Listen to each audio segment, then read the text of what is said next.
नमस्कार दोस्तों, आप सभी का स्वागत करती हूँ आज के इस वीडियो में। तो आज की वीडियो जो मैं तुम्हें बताने वाली हूँ ना, वो शायद मुझे नहीं लगता कि कोई बताता होगा, वो भी फ्री में। पर मैं तुम लोगों को मुफ्त का ज्ञान दे रही हूँ, तो चुपचाप ले लो गाइस। तो दोस्तों, आज की टॉपिक में हम बात करेंगे कि कैसे हम पहचाने कि यही हमारा जीवन साथी है या फिर ये हमारा काट रहा है।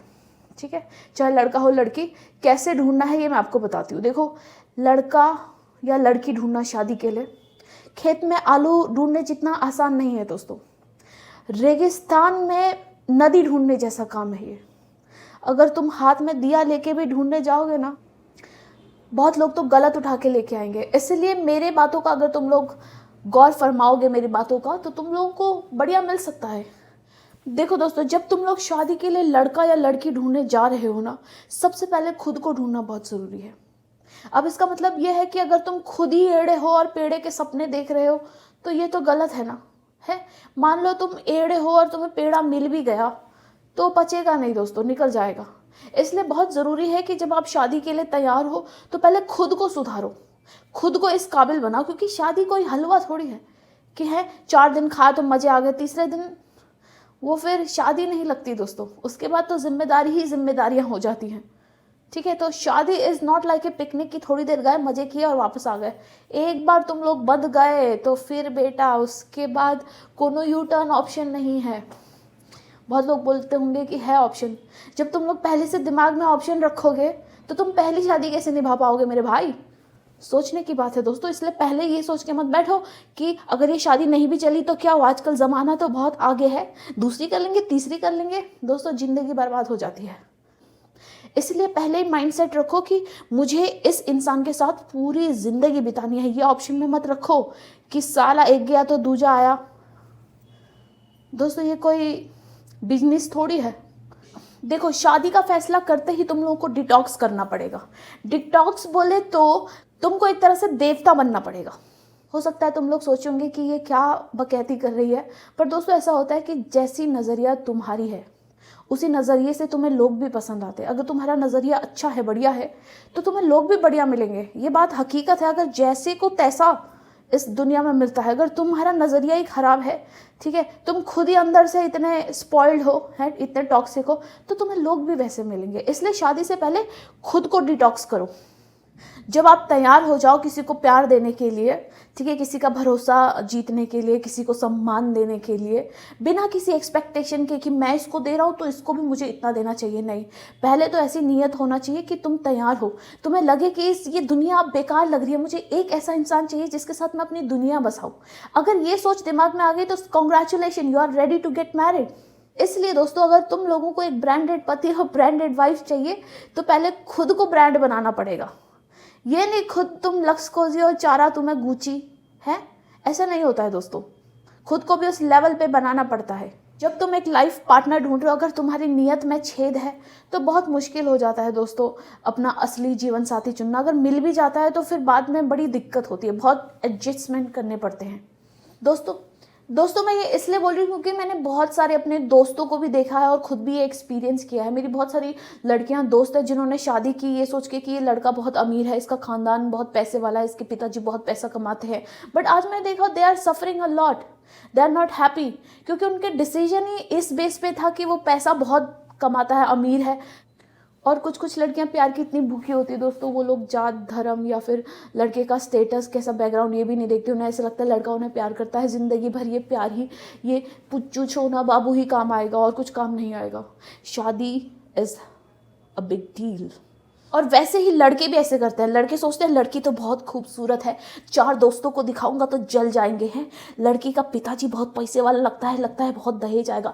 लड़के भी इसी ट्रैप में फंस के गलत लड़की को चूज़ कर लेते हैं। दोस्तों, ये सब नहीं देखना होता, शादी के बाद कुछ और ही दिखता है, लोगों के रंग दिख जाते हैं। इसीलिए अगर तुम्हें शादी करनी है तो वैल्यूज़ देखो, सबसे इम्पॉर्टेंट। ऐसा भी नहीं कह रही कि लड़कियों को कि ऐसा मत देखो जो जॉब ही ना करता हो, तुम्हें प्यार ही प्यार करता रहो।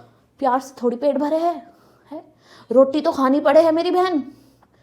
तो इसलिए ये भी देखो कि भैया कमाने वाला है कि नहीं है, हार्ड वर्किंग है कि नहीं। ये मत देखना पिताजी के पास कितना पैसा है, मैं सच बता रही हूँ, कुछ हाथ नहीं लगता। हर कोई यही दिखाता है हमारे खानदान के पास इतना पैसा है, हमारे कहाँ है पैसा, दिखाते रहते ना हमारे पास तो, हमारे खानदान के पास इतनी ज़मीनें हैं, उतनी ज़मीनें हैं, ये ज़मीनें कहीं काम नहीं आती। मेरे पिताजी भी ये डिंगे मारते थे हैं कि बेटा हमारे पास ऐसा ऐसा प्लॉट है, ऐसी ऐसी जगह देखना, एक टाइम पे उसकी करोड़ों की कीमत होगी।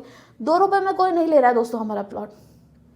हम बस ख्यालों में ही अमीर हैं दोस्तों, ख्यालों में ही है, कुछ नहीं हमारे पास। इसलिए दोस्तों खानदान में तो मत जाना। अगर कोई तुम्हें बोले कि हमारे खानदान के पास इतना पैसा है, लड़के को कमाने की क्या ज़रूरत है, पहली फुर्सत में भगा दिए, मैं बता रही हूँ, वरना फंस जाओगी। तो दोस्तों बहुत लड़कियों के लिए बहुत ज़रूरी है, तुम अगर ना भी काम करोगी तो भी चलेगा, बट लड़के का वर्किंग होना बहुत ज़रूरी है। तो कोशिश करना कि लड़का खानदान ही कितना अमीर हो, इससे फ़र्क नहीं पड़ता।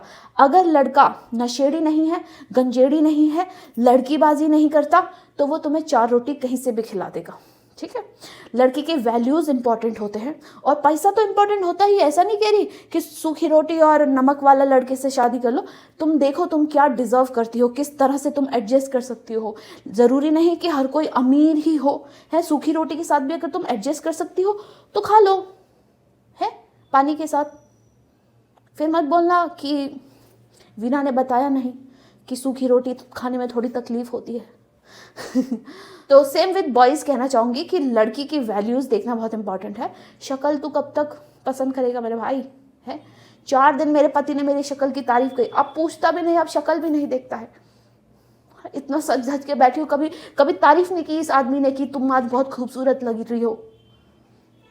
इसलिए दोस्तों शक्ल भी 4 दिन की चांदनी है, उसके बाद तो दोस्तों आपके वैल्यूज़ से प्यार होता है, आपके केयर से, आप किस तरह से घर देखती हैं, किस तरह से आपका व्यवहार है, ये बहुत ज़रूरी है। और लड़कियों को मैं स्पेशली कहना चाहूँगी कि अगर कोई भी लड़का चूज़ कर रही है तो प्लीज़ नशेड़ी गंजेड़ी जो बोलता हो मैं कभी कभी लेता हूँ, कभी कभी लेता हूँ, पार्टी में कर लेता हूँ, दोस्तों शराब तो शराब होती है। अब तुम 1 चम्मच टट्टी खाओ या बाल्टी भर के टट्टी खाओ, टट्टी तो टट्टी है गाइस।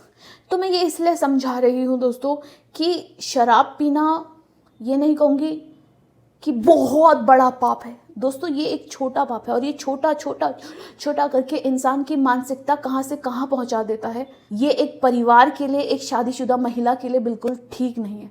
इसलिए कोशिश करूँगी कि ऐसे इंसान को चूज़ करें जिसको ये गलत आदत ना हो। क्योंकि देखो मैं तुम्हें अपना पर्सनल एक्सपीरियंस बताती हूँ दोस्तों। मेरी दादी थी, मैं अपने दादाजी की झंड तो नहीं करना चाहती, तो दोस्तों मैं फिर भी मैं चाहती हूँ कि तुम लोग समझो डिटेल में कि क्यों इतना इम्पोर्टेंट है ना ड्रिंक करना। सोचो मैं इस जनरेशन की लड़की, ठीक है, मैं भी कूल हूँ, ऐसी बात नहीं है दोस्तों कि मैं ओल्ड स्कूल हूँ। मैंने भी इस पूरी दुनिया देखी है, मैं भी कॉन्सर्ट गई हूँ हनी सिंह के यो। तो मेरे को ऐसा ओल्ड स्कूल मत समझना, मैं तुमको एक एक्सपीरियंस बता रही हूँ। तो मेरी दादी और मेरे दादाजी थोड़े अल्कोहलिक थे, थोड़े नहीं, दादाजी मुझे माफ़ कर देना प्लीज़ प्लीज़। तो दोस्तों मैं एग्जांपल देती हूँ अपने दादाजी का। तो मेरे दादाजी अल्कोहलिक थे, और सोचो उस टाइम पे उनके सिर्फ 2 ही बच्चे थे, जबकि इनके दादाजी के 6, 7, 8 बच्चे। देख रहे हो, अब तुम सोच रहे हो तो मेरे दादाजी के सिर्फ 2 ही लड़के थे, मेरे पापा और मेरे छोटे पापा यानी मेरे चाचा।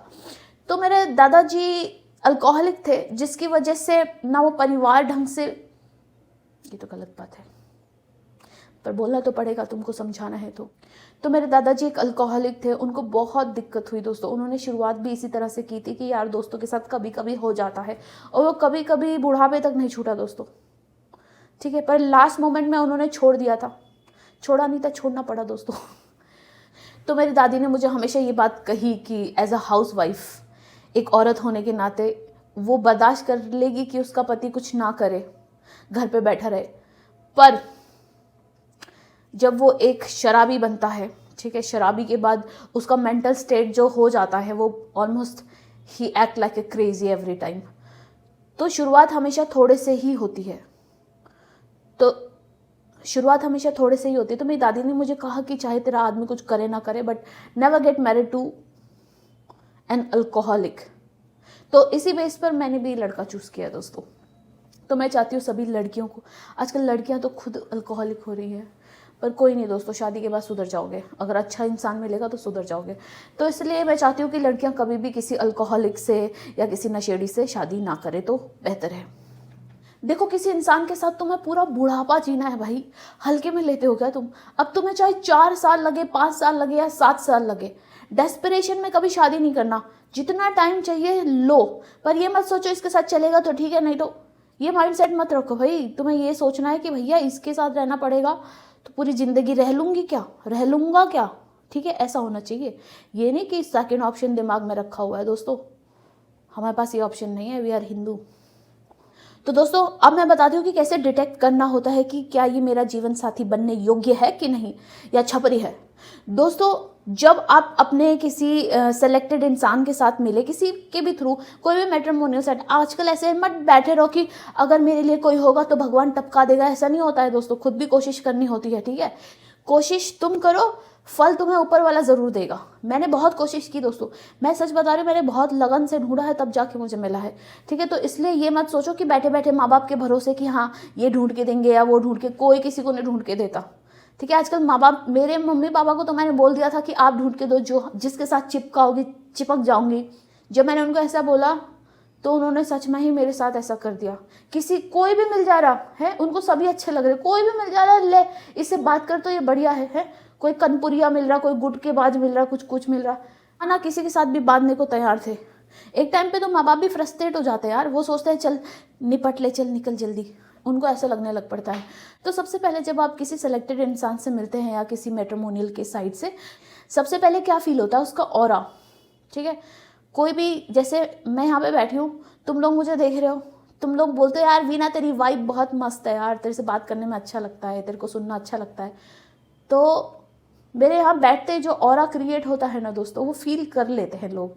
तो अब शादी जैसी चीज़ों में तो इंसान सिक्स सेंस खोल के डिसाइड करता है ना। तो तुम्हें ऑरा अगर उसका फील हो कि हाँ मुझे इससे थोड़ा पॉजिटिविटी मिल रही है, या अगर 10% का भी नेगेटिविटी फील होना तो रिजेक्ट कर दो, टाइम वेस्ट नहीं करना, ठीक है। बिल्कुल टाइम वेस्ट मत करना, थोड़ा सा भी अटपटा लगे चल निकल पहली फुर्सत में, ठीक है। और अगर उसका ऑरा अच्छा लगता है तो उससे बात करो, ठीक है। बात करने में वो इंसान सुलझा हुआ होना चाहिए, बात करने में वो इंसान सुलझा हुआ फील होना चाहिए आपको। क्योंकि जब इंसान शादी का डिसीजन लेता है ना, वो बहुत ओपन किताब होता है, वो खुला मिजाज का होता है। वो बोलता है जो पूछना है पूछो, क्योंकि जब शादी का डिसीजन लेते हैं तो उन्हें भी पता होता है कोई पर्दा रख के या कोई फेकनेस रख के कोई फ़ायदा नहीं है, क्योंकि कल तो पोल पट्टी खुल जानी है। तो तुम्हें ऐसा फील होना चाहिए कि वो खुली किताब है। ये सेकेंड अप्रोच है कि तुम्हें ऐसा लगे कि यार ये बंदा थोड़ा सुलझा हुआ है। तो जब तुम्हें लगे कि ये सुलझा हुआ है तो तुम उससे बात करो। कभी कभी ऐसा होता है इंसान सुलझे हुए भी होते हैं, बहुत अच्छे होते हैं, कोई कमी नहीं होती, पर फिर भी हमें अच्छा नहीं लग रहा होता है, हमें वो उसके साथ वो फीलिंग नहीं आती। तो उसी टाइम डाउट मत रखो, कट ऑफ, ठीक है। कभी कभी ऐसा होता है कोई लोग, कुछ लोग अच्छे तो होते हैं पर वो हमारे लिए नहीं बने होते, ठीक है। अब कोई मेरे जैसा मिलता, मेरे जैसे बात करने वाला या फिर मेरे जैसा खूब बकबक करने वाला, तो मैं उसको कभी पसंद नहीं करती। भले वो, मुझे पता है वो मेरे जैसा है तो मैं भी अच्छी हूँ, वो भी अच्छा है। तो हमें इसमें कंफ्यूज नहीं होना है। जो हमारी फीलिंग है ना वो हमें सबसे पहले पता होती है। और टाइम वेस्ट मत करना, शादी जैसी चीज़ों में टाइम वेस्ट मत करो, स्किप करो। थोड़ा सा भी डाउट लगे स्किप कर दो। दुनिया में बहुत अच्छे लोग हैं, चाहे तुम 20 लोगों को देख के थक गए हो, पर 21वें को कह रहे चल ठीक है यार तू नो ना मुन्ना ना। शादी में थोड़ा सा भी आलस नहीं करना है लड़का या लड़की ढूंढने में, क्योंकि लाइफ टाइम डिसीजन है। एक बार लंका लग गई फिर दोस्तों ज़िंदगी बर्बाद हो जाती है। फिर पहला हमको उनका ऑरा अच्छा लगना चाहिए, उनका एटीट्यूड अच्छा लगना चाहिए, फिर उनका सुलझा हुआ नेचर दिखना चाहिए। तुम्हें थोड़ा सा भी डाउट नहीं होना चाहिए कि ये कुछ छुपा रहा है या कुछ। क्योंकि अगर आप एक अच्छे इंसान हैं, अच्छी नियति से किसी को देख रहे हैं, किसी को ढूंढ रहे हैं, तो आपके सामने सब चीज़ें सुलझ जाती हैं, आप समझदार इतने हो जाते हो, ठीक है। कभी कभी हमें ऐसे लोग भी मिलते हैं जो स्टार्टिंग में आपको थोड़ा सा लालच देते हैं कि हमारे पास तो ये है, मैं इतना कमाता हूँ, मैं ये करता हूँ, मैं वो करता हूँ। ऐसे लड़कों को या ऐसी लड़कियों को तो बिल्कुल भी नहीं। शादी कोई दिखावे वाली चीज़ है भाई। तुम एक दूसरे का नेचर कनेक्ट करोगे ना पहले, पैसा तो सेकंड प्रायोरिटी है, पहले नेचर कनेक्ट हो रहा है, नहीं हो रहा। कुछ लोग ज़्यादा ही शो ऑफ करते हैं, हमारे खानदान में तो इतना पैसा है, इतना ज़मीन है, इतना ये है, इतना वो है। ये लोग बहुत इमेच्योर होते हैं, ठीक है, वो शादी के लिए तैयार नहीं होते। तो इनके साथ टाइम वेस्ट करने की ज़रूरत नहीं है। जो इंसान आपको सुलझा हुआ लगे, आपको लगे कि आप उससे कुछ भी पूछ सकते हैं और वो एकदम सटीक जवाब दे। क्योंकि जब शादी का ऐसा स्टेज आता है ना, ऐसा दिमाग आता है, तो इंसान बहुत मैच्योर हो जाता है। थोड़ा सा भी लगे कैसी बात कर रहा है, निकल यहाँ से, सेम लड़कों के केस में ऐसा होना चाहिए, लड़की बहुत ग्राउंडेड होनी चाहिए, क्योंकि एक समझदार लड़की या फिर जब शादी के लिए तैयार होती है तो वो बहुत ही ग्राउंडेड होती है। वो समझती है कि उसकी क्या जिम्मेदारी है। अगर वो तुम्हें एटीट्यूड दिखा रही है कि मैं शादी के बाद ऐसा नहीं कर सकती, मैं शादी के बाद ना I can't where sari, you know, I only prefer short. दोस्तों तुम क्या यहाँ पे नखरे झेलने के लिए शादी कर रहे हो? When you love someone, when you give someone love और पूरी ज़िंदगी किसी को दे रहे हो, तो वो इंसान आपके लिए सब कुछ करने को तैयार हो जाता है, until and unless वो कुछ गलत काम ना हो। ठीक है, तो इसलिए अगर लड़कों को ज़्यादा लड़कियां एटीट्यूड दिखा रही है तो बहुत लड़कियां हैं, बहुत खूबसूरत लड़कियां हैं जो आपके लिए बैठी हुई इंतज़ार कर रही हैं। तो इसलिए हार नहीं मानना है दोस्तों। मैं जानती हूँ लड़का ढूंढना या लड़की ढूंढना दुनिया का सबसे मुश्किल काम है, बहुत फ्रस्ट्रेटिंग है, क्योंकि कभी कभी ऐसा होता है हमें बहुत लोग पसंद आते हैं, एक लड़का जो बहुत पसंद आ रहा है, बहुत पसंद आ रहा है, पर उसने मेरे मुँह पर मना कर दिया कि चल हट। दोस्तों बहुत बेइज्जती फील होगी, तुम्हें लगेगा कि मैं ताजिया या मरा। दोस्तों कभी भी नेगेटिव फील मत करना। कोई तुम चाहे कितनी खूबसूरत हो या तुम चाहे कितने हैंडसम हो, कितना पैसा छाप रहे हो, कुछ मैटर नहीं करता। अगर कोई तुम्हें मुंह पे मना कर दे तो ये मत सोचो कि ये मत सोचना कि मैं किसी के काबिल नहीं हूँ। अपना कॉन्फिडेंस लूज नहीं करना, और कभी ये मत सोचना कि अब मैं नहीं कर रहा यार, छोड़, मैं सिंगल ही ठीक हूँ। नहीं, you have to search if you want love. ठीक है, जब तुमने अपने करियर में अपने लाइफ में इतनी मेहनत की है तो एक और मेहनत कर लो, एक अच्छा पार्टनर ढूंढने की, तो लाइफ सेटल हो जाएगी। ठीक है, कोई ऐसा भी होता है यार मेरे में क्या कमी है, मैं अच्छा कमा रही हूँ, मैं खूबसूरत हूँ, मेरी बॉडी अच्छी है, फिर भी मुझे कोई लड़के क्यों नहीं मिल रहे, हर कोई मुझे रिजेक्ट करके जा रहा है, क्या मुझ में कोई कमी है? नहीं, तुम में कोई कमी नहीं है, वो तुम्हारे लायक नहीं था। दोस्तों मुझे भी एक टाइम पे एक लड़का मिला था जो मुझे बहुत अच्छा लगा। मैं सोचा था कि ये मुझे चाह रहा तो ये चाह रहा, पर दोस्तों जब मुझे ये मिला, ये इंसान मिला, मुझे लगा थैंक गॉड वो मुझे नहीं मिला वो लंगूर सा, क्योंकि मुझे मिल चुका था दोस्तों अंगूर। इसीलिए दोस्तों जब भगवान आपसे कुछ फल छीनता है तो समझ जाओ वो फल अंदर से सड़ा हुआ है, कीड़ा लगा हुआ है। ठीक है, तो ये भगवान को मत कोसो कि तूने मेरे लिए एक भी नहीं बनाया है, इतनी बड़ी दुनिया में कोई एक नहीं मेरे को चाहने वाला। दोस्तों थोड़ा सा सब्र करो और मेहनत करो। इसका मतलब ये नहीं कि भगवान के भरोसे बैठे रहो, है, थोड़ा मेहनत करो। फल उसी को मिलता है जो कर्म करता है। जैसे दोस्तों मैंने कर्म किया, देखो मैं अपनी तारीफ नहीं करना चाहती, पर दोस्तों मैंने बहुत मेहनत की। इतनी मेहनत मैं कहीं और कर लेती, मैं माँ कसम आज मेरी भी सरकारी नौकरी होती दोस्तों, पर मुझे अफसोस नहीं है सरकारी नौकरी होने की, क्योंकि मैंने इतनी मेहनत एक ऐसे इंसान को ढूंढने में लगा दी जो मेरे जीवन का सबसे अनमोल है। वो मेरी सरकारी नौकरी से भी बहुत बड़ा अनमोल इनाम है मुझे। दोस्तों अब ऐसा ही बोलना पड़ेगा शादी के बाद। ठीक है, अब तुम्हारा फल कच्चा हो, पक्का हो या सड़ा हो, अब यही बोलना पड़ेगा बहुत मीठा है।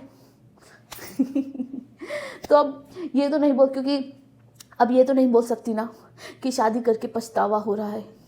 बोल सकती हो क्या? नहीं दोस्तों, अगर आपका लाइफ पार्टनर बहुत अच्छा है तो आपकी ज़िंदगी बहुत अच्छे से कटेगी। शादी करने का एक इम्पॉर्टेंट फैक्टर ये है ना कि शादी करके ना आपकी लाइफ के डिस्ट्रैक्शन ख़त्म हो जावे। जब मैं कॉलेज टाइम पे थी ना, मेरे बहुत लाइफ में डिस्ट्रैक्शन थे। कभी मुझे ये करना था, कभी मुझे वो करना था, कभी मुझे यहाँ जाना था, कभी मुझे वो पसंद आ रहा था, कभी मेरे को ये एम था, कभी वो एम था। अब शादी के बाद मुझे पता लग गया मेरा एम क्या है, मेरा मकसद क्या है। मेरा मकसद है शांति में जीना और अपने पति की शांति भंग करना। दोस्तों मेरा मेंटल पीस यही है दोस्तों। कभी मूड खराब हो, लड़ने का मन करे तो मैं अपने पति का मेंटल पीस खराब कर देती हूँ और मुझे मेंटल पीस मिल जाता है। तो दोस्तों सच बता रही हूँ, लड़ाई करने में भी मज़ा आता है। फिर लाइफ के ना डिस्ट्रैक्शन ख़त्म हो जाते हैं। फिर आप एकदम सटीक हो जाते हो, तुम्हें पता लग जाता है कि तुम्हें लाइफ में करना क्या है। ठीक है, तो सच बताओ जो लोग ऐसा सोचते हैं कि शादी के बाद करियर ख़त्म हो जाता है, मेरा तो शादी के बाद ही करियर स्टार्ट हुआ है दोस्तों। मेरे घर की लक्ष्मी मेरा पति है दोस्तों। तो दोस्तों करियर जैसी कोई चीज़ होती ही नहीं है, रियल चीज़ होती है मेंटल पीस दोस्तों, आपका हैप्पीनेस। तो इसलिए दोस्तों last but not the least आपको मेहनत करनी है। जैसे ही तुमको कोई लड़का या लड़की मिलेगी शादी के लिए, तो दोस्तों टाइम से मेरे घर मिठाई का डब्बा पहुंच जाना चाहिए, प्लस शादी का कार्ड। और शगुन मैं नहीं दूंगी, तुमको मुझे देना पड़ेगा, क्योंकि मैंने तुम्हें मोटिवेट किया है शादी के लिए। ठीक है, इसलिए शादी से डरो मत। बहुत लोग ऐसे डरे जा रहे हैं कि यार शादी के बाद तो ज़िंदगी बर्बाद। जो खुश है वो बता ही नहीं रहे वो खुश है, वो क्यों बताएंगे तुम्हें सीक्रेट है। अब मेरे मुट्ठी में पैसा है, मिट्टी है, सोना है या टट्टी है, मैं क्यों बताऊं। कुछ लोग नहीं बताते दोस्तों, मैं बता रही हूँ तुम लोगों को। डरने की ज़रूरत नहीं है, मेरे हाथ में सोना है गाइस, और मैं चाहती हूँ यही सोना तुम्हारे हाथ में भी आए। ये भी अलग भसड़ है दोस्तों, जिसको गलत पार्टनर मिल गया हो तो लिटरली फंस गया है। इसलिए बहुत लोग ऐसे एक्सपीरियंस बताते हैं कि हमारी लाइफ ख़राब होगी शादी के बाद। शादी के बाद लाइफ ख़राब नहीं होती दोस्तों, आप लोग ओवर एक्सपेक्टेशन करने लग पड़ते हो, आप अपनी ज़िंदगी भूल जाते हो, सीधा पति पर ही निर्भर हो सीधा पति या पत्नी पर ही निर्भर हो जाते हो, हैं कि यही हमारे मुंह में खाना चबा के देगी, हमारे कच्छे धोएगी, या यही हमें शॉपिंग पे ले जाएगा, यही हमें इधर ले जाएगा उधर ले जाएगा। तो शादी के बाद लोग एक्सपेक्ट बहुत करने लग पड़ता है, इस वजह से थोड़ी प्रॉब्लम होती है। बट एक्सपेक्ट नहीं करना है, एक्सेप्ट करना है। ओके, तो आज के लिए इतनी ही वीडियो। उम्मीद करती हूँ आप लोगों को मेरी वीडियो अच्छी लगती होगी। अगर अच्छी लगती है तो दोस्तों सब्सक्राइब कर देना। और मुझे बहुत अच्छा लगता है तुम लोगों के कमेंट पढ़ के। तुम लोग कैसे मुझे इतना टाइम दे देते हो रे, है कमेंट करने का टाइम मिलता है तुम्हें, तो तुम्हारे टाइम की बहुत कदर करती हूँ मैं। और एक एक कमेंट को थैंक यू सो मच।